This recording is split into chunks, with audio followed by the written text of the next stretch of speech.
La Bible en un an. 2 Samuel chapitre 2 verset 12 à 2 Samuel chapitre 3. Psaume 119, 1 à 16. Proverbe 15, 29 à 30. Lecture du 23 mai.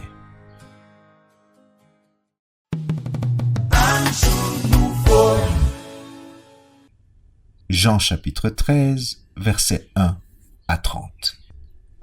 Avant la fête de Pâques, Jésus, sachant que son heure était venue de passer de ce monde au Père, et ayant aimé les siens qui étaient dans le monde, mit le comble à son amour pour eux.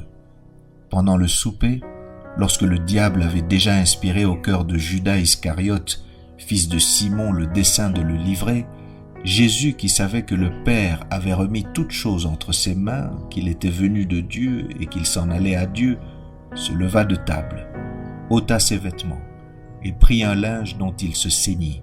Ensuite, il versa de l'eau dans un bassin et il se mit à laver les pieds des disciples et à les essuyer avec le linge dont il était ceint. Il vint donc à Simon-Pierre et Pierre lui dit : « Toi, Seigneur, tu me laves les pieds ?»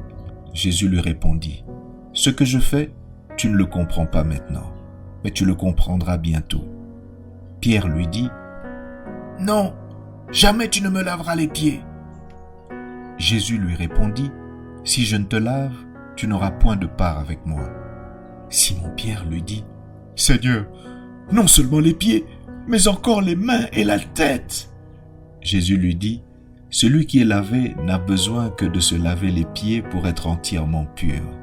Et vous êtes purs, mais non pas tous. » Car il connaissait celui qui le livrait.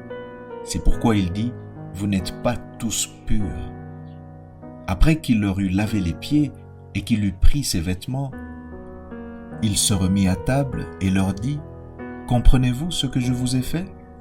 Vous m'appelez Maître et Seigneur, et vous dites bien, car je le suis. Si donc je vous ai lavé les pieds, moi, le Seigneur et le Maître, vous devez aussi vous laver les pieds les uns aux autres, car je vous ai donné un exemple, afin que vous fassiez comme je vous ai fait. En vérité, je vous le dis, le serviteur n'est pas plus grand que son Seigneur, ni l'apôtre plus grand que celui qui l'a envoyé. Si vous savez ces choses, vous êtes heureux, pourvu que vous les pratiquiez. Ce n'est pas de vous tous que je parle.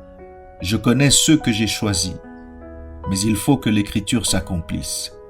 Celui qui mange avec moi le pain a lavé son talon contre moi.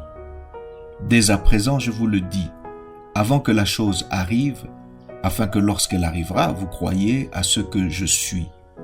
En vérité, je vous le dis, celui qui reçoit celui que j'aurai envoyé me reçoit, et celui qui me reçoit celui qui m'a envoyé. » Ayant ainsi parlé, Jésus fut troublé en son esprit, et il dit expressément : « En vérité, je vous le dis, l'un de vous me livrera. » Les disciples se regardaient les uns les autres, ne sachant de qui ils parlaient.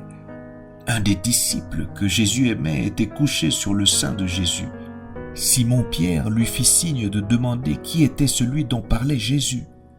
Et ce disciple, s'étant penché sur la poitrine de Jésus, lui dit : « Seigneur, qui est-ce » Jésus répondit : « C'est celui à qui je donnerai le morceau trempé. » Et ayant trempé le morceau, il le donna à Judas, fils de Simon l'Iscariote. Dès que le morceau fut donné, Satan entra dans Judas. Jésus lui dit : « Ce que tu fais, fais-le promptement. » Mais aucun de ceux qui étaient à table ne comprit pourquoi il lui disait cela. Car quelques-uns pensaient que, comme Judas avait la bourse, Jésus voulait lui dire : « Achète ce dont nous avons besoin pour la fête », ou qu'il lui commandait de donner quelque chose aux pauvres. Judas, ayant pris le morceau, se hâta de sortir. Il était nuit.